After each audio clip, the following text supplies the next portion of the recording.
Adam Macaulay felt that he'd missed his calling being a vicar, not the same as footballing. But how would his parishioners now take the news when from up in the pulpit he'd express right to choose?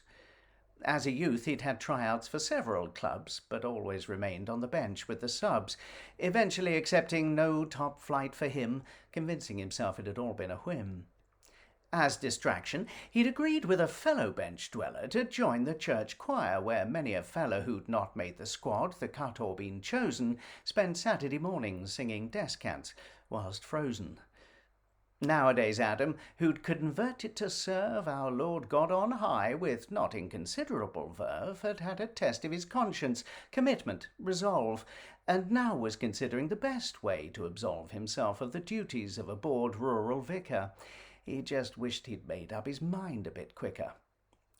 From up in the pulpit, he there broke the news that the Lord's work he'd chosen to no longer choose. Instead, he'd be coaching the council estate squad, the talented ruffians, poorly dressed, badly shod. He knew in his heart 'twas the right thing to do. Lord moves in mysterious ways was the clue, and he had been itching to again kick a ball. So, hearing a whistle, he had answered the call, convinced he'd be better off serving the poorest, whilst reliving his youth, benched at Nottingham Forest. Goodbye.